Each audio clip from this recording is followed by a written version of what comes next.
So, I think last time I was working on some terrain because I wanted to scrap the harbor level. This is not that terrain. I have different terrain that I replaced the harbor level with. So it's been a little while since the last video. I, around the end of last year, started playing a lot of Lethal Company. I'm gonna invite you. Well, I guess first I have to host. And got inspired by that, so I was taking a break from this game to make something kind of similar to that with dungeon generation and networking and all that sort of stuff. But the mech game just kind of made more sense the more I thought about it. And after taking a little break from that other game, I have, for the third time, I think this is like a new record for me, returned back to working on the mech game. So I think this one might be here to stay. So one good thing to come out of that other game was I've never done networking in Godot before. I've done it for plenty of other projects and other things, so I'm familiar. And in Godot, it was kind of surprisingly easy. So that actually was a lot of relief to me because I was getting sort of anxious about that because it was coming to a point where I needed to implement the online. I was running out of things to do. So I'm about halfway done copying that code over and refitting it to this game from that other game. And yeah, let me go ahead and show you guys what we're working with right now. Since a lot of this stuff is going to change real soon, I figured now would probably be a good time to update what's been going on. So that was the title screen. This is the main menu. We have the online menu. I just spent a lot of yesterday making. So you'll be able to join games by IP to start, just peer-to-peer.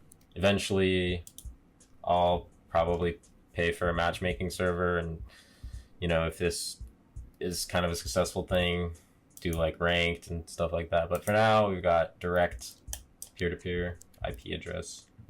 And host game, you'll be able to change the mode, change the stage. So I'm like halfway done making, not, I shouldn't say halfway. I'm working on the lobby screen, I guess, the room screen. So you'll be able to change other game settings here, like time limit, score limit, win limit for like team deathmatch. You'll see a list of all the players in the room and whether or not they're ready, and then the chat and maybe ready up or start button, something like that. So let's go into training.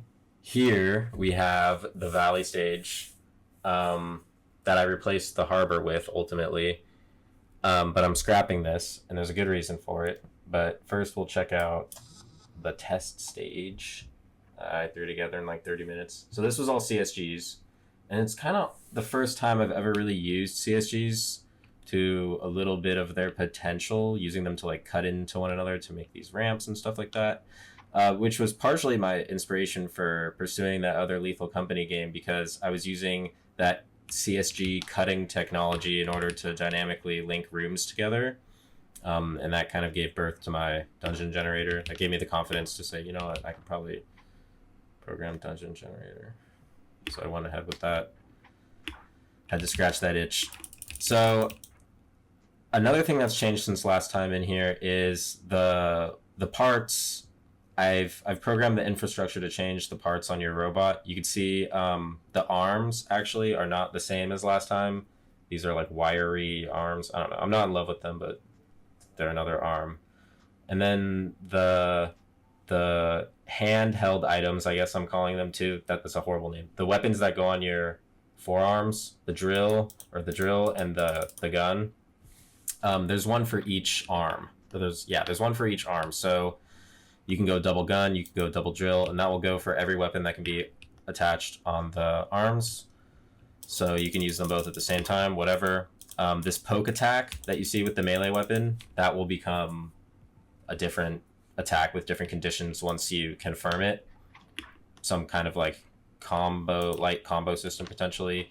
Maybe a a launcher like in guns, something kind of like that would be pretty cool, I think.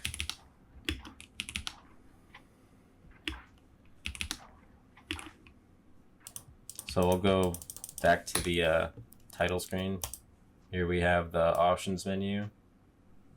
I kind of want to do more to contrast it with itself, especially here.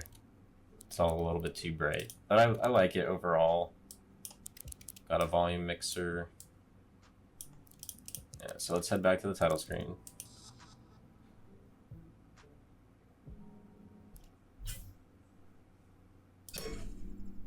And we can take a look at the Valley stage.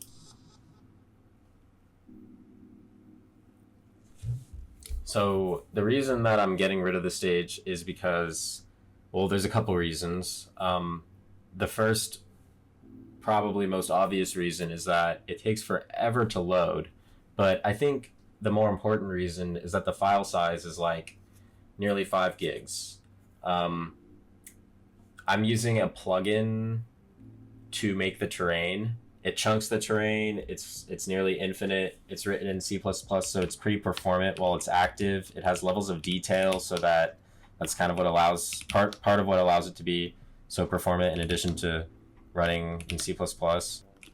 I guess this sort of terrain is meant to be used for games with like giant, like basically open world games like your Elden Rings or like your MMO worlds, stuff like that, which I guess like, you know, 5 gigabytes is nothing in those games. So if it takes 5 gigabytes to like store your map data, essentially, then like why not?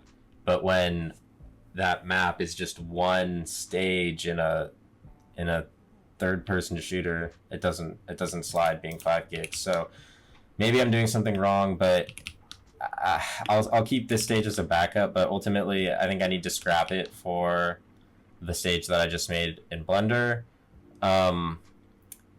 These trees, though, and the grass, I'm using a different plugin called Scatter, which has been working really well for me.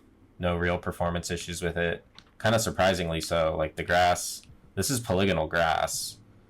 It's very decimated, but you know, I'm pretty surprised with how well it works. But so in the terrain that you see in Blender, I'll be doing the same thing with the trees and the grass. But yeah, a couple other things. The shield health and the core health that you see up there.